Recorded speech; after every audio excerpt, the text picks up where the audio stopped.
Okay, in the last lecture of this module, we're going to be talking specifically about inequality related to issues regarding the environment. Again, it shouldn't be much of a surprise based on what we've been talking about this semester from a critical constructionist standpoint that the issue of inequality would definitely come about. So we can take a look at this. We're going to take a look at it not a micro, but a smaller aspect. We just talk about our own society, and then we'll talk about the world as a whole. So in our own society, we can definitely address issues of what we definitely call environmental injustice, okay? That not all the issues that are affecting the environment affect everyone in our society the same way. Clearly, we definitely know environmental issues occur more frequently and have a greater impact on poor people and definitely subordinate groups. For example, this happens all over the place, but in the city of Houston, Texas, from 1920 to 1970, so a period of about 50 years as the city of Texas obviously continued to grow, all the landfills, in other words, places that people toss garbage, and 3/4 of garbage incinerators, those places that are staked with burning garbage, were located in African American neighborhoods. Okay, so we sometimes talk about this concept of NIMBY, NIMBY, not in my backyard. And usually, when it comes to issues like waste disposal, waste control, waste storage, cities have to come up with, municipalities, towns, whatever else it is, has to come up with an idea of where are these things going to be located. And of course, the thing you automatically hear is, not in my backyard, right? And who are the people who are going to win those arguments?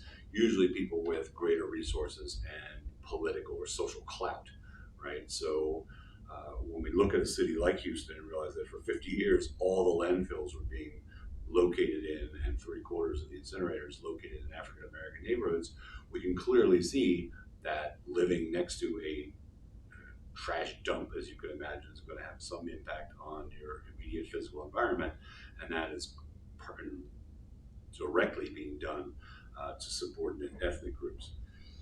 Again, we definitely know that poor and subordinate group children are most affected by the effects of pollution, especially inhaling of contaminants or exposure to toxic materials. When we look at natural disasters, which again, some people think of, these are just things that are going to happen. We clearly know that climate change is influencing the frequency and severity of natural disasters such as floods and hurricanes. We definitely know that a lot of the impacts of those things are going to disproportionately affect people at the lower socioeconomic rung. Again, in 2005, Hurricane Katrina hit New Orleans, causing $70 billion of damage and almost 1,900 deaths.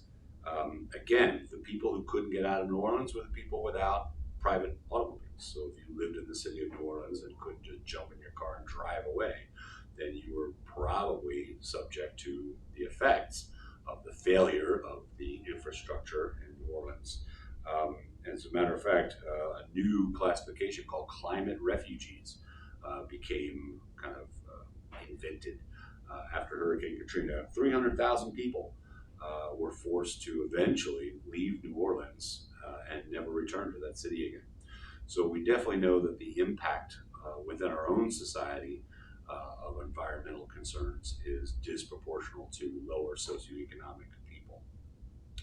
Then that brings us to this concept of, okay, what about around the world? Because obviously when we talk about global warming, we're talking about something that affects the entire planet. Again, this is a quote from your text. The poor in the global south, we've already discussed that distinction between the global north, basically the rich countries of the world, and the global south, the rest of the world, or the poor countries.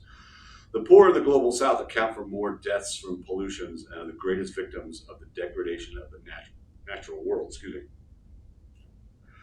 Just again, some statistics: about 1 billion people have population of the world just recently passed 8 billion people. About 1 billion people in the world have no access to clean water. About 4,500 children a day die due to drinking unclean or unsafe water. Um, we could definitely talk about environmental degradation besides the effects we're having on the climate itself through global warming. Are there other ways that we are affecting the planet? Clear cutting of rainforests, which again, rainforests and the biology of trees produce oxygen and consume carbon dioxide. As we clear more and more and more land, especially large areas of rainforest such as exist in the Amazon and Brazil, we're having negative impacts on the planet. We definitely know that just the constant development of cities and other large industrial bases is having a negative impact, and a lot of times the biggest growth of those areas is in the global south. For those of us in the global north, the impacts may be felt, but not as immediately severe or as immediately dire. Those who depend on subsistence types of economies like hunting or herding or fishing are sometimes described as being basically one step away from being wiped out by things like epidemics or natural disasters. We definitely know that the success of the global north is largely due to the at the expense of the global south. We've definitely seen that earlier when we had our discussions about global stratification and colonialism. And then sometimes we say, okay, well, the world now is the world. What are we going to do to resolve these issues? How is the world going to come together?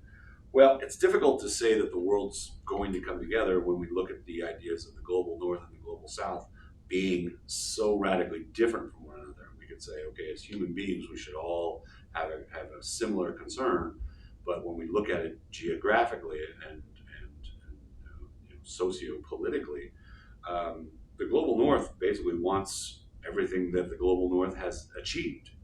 Again, maybe at the expense of the global south, but it's very likely, and again, I can speak on an individual level, that any of us, want to give up the standard of living that we have come to enjoy, right? To the idea of giving up air conditioning or our automobiles or the wide variety of food that we're able to eat on a regular basis. So the global north wants to protect the resources that it has and the standard of living that it has managed to achieve. And then, of course, the global south wants to achieve what the global north has. So, the world looks at us and sees the standard of living we have. They see us living in our homes with our air conditioning and our multiple automobiles and say, we want that too. So, again, the global south wants to avoid regulation because it wants to achieve what the global north has, and the global north wants regulation, but largely imposed on the global south. So you people have to stop. So we'll sometimes hear, okay, America eventually needs to switch over to electric vehicles to wean ourselves off of oil, but it's India and China that has to stop burning coal, right? And again, I'm not arguing against those things. If you look at it from an environmentalist point of view, we'd largely say that's what has to happen. But we have, in the global north, we have the luxury of saying, okay, we'll slowly wean ourselves off, and we're still going to manage to have vehicles. Now they're just going to be powered by something different. But you in the global south have to stop doing basically what we did for 200 plus years to achieve what we're the standard of living that we're at now.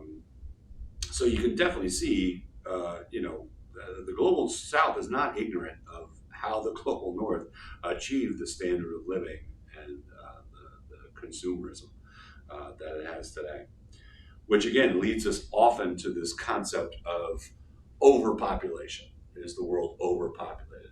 Again, we just recently passed 8 billion people, right, in the world. There are two nations in the world that have over 1 billion people each. China and India, which just recently surpassed China as being the world's most populous planet.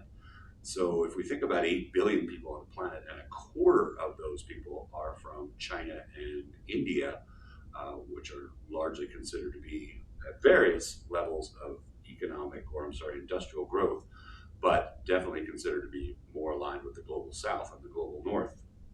Um, we can see that a vast majority of the world's population actually exists in the global south. Um, and we talk about, okay, why are those global south nations so populated, or have such high populations, we should say? Uh, for many of them that are not industrialized or not completely industrialized, it's because they are still agricultural societies, and much as in our history before we became industrialized, agricultural societies promote more children, more higher rates of childbirth, because children are considered then an economic asset to quote unquote working on the farm or contributing to the family unit. Um, and again, those areas often have higher infant mortality rates, which are going to push up birth rates. So that idea of, if you know it's more likely that your child may or may not, probably will not, survive past a certain age, you're then going to engage in having more children, with the idea that more of them are going to be likely to survive. And again, in many of these countries that don't have some level of social safety net, children, again, are the ones who are going to care for the elderly in their societies. Um, so we often think about these going out of control, unfettered. Many global South nations actually do enact population controls, but um, and again, sometimes it's through persuasion, trying to entice or get women. And again, this almost always falls on women, not on men, to use birth control. However, again, because of religious and cultural beliefs, that's not always acknowledged or ignored. And again, sometimes countries of the global south actually rely on measures of forced sterilization. In the global north, we think of the rate that people that, again, largely women, are sterilized. In other words, undergo some type of procedure to prevent them from having birth. In the global north, the rate of sterilization is about 15% of the population, either willing or willing. In the global south, it's almost 45%. And again, the majority of women, and sometimes under duress or force for that. So, and again, I'm not advocating any of those things, but what I'm saying is sometimes we in the global north have this idea that the global south is unconcerned and just going about having children at a rate largely uncontrolled, and that is not necessarily the case. So we definitely know, again, from a critical constructionist point of view, okay, who's determining this idea that the world is overpopulated. Well, the global north, even though it has a much smaller population than the global south, is doing more environmental damage than the global south. So rather than accept that responsibility and that burden, especially when it comes to the idea of trying to come up with solutions to it, it of course is much easier to point to the global south and say, well, there's the problem. There's too many people down there. Again, I'm going to say down there in the in the global south. The global north consumes many more of the resources of the planet. However, we largely don't consider ourselves as being overpopulated. We largely, again, kind of just this idea of overpopulation is usually associated with poverty, right? So if we see a nation or an area of the world that's experiencing large amounts of poverty, then the explanation is, well, that's because it's overpopulated. Of course, that's ignoring the fact of the exploitation of the global south by the global north historically, and what we call neo-colonialism today. Just checking my notes here. Again, that blaming poverty on overpopulation is akin to that idea of blaming the victim. Some people have actually pointed to some ideas other than just a reversal of this idea of recognizing that poverty doesn't mean overpopulation or the equivalent, is that the empowering of women around the world would be a huge move toward resolving some of these issues. Again, that in the majority of the world where patriarchal styles of rule are the norm, then we definitely say that women are under empowered to do anything to change their societies or their worlds. that educating women is likely to reduce populations by, again, freeing women up from a role in society other than childbearing. And there's a great quote from the text again: economic and social empowerment of women is key to breaking the cycle, connecting women, population, and global crisis. Okay, thank you.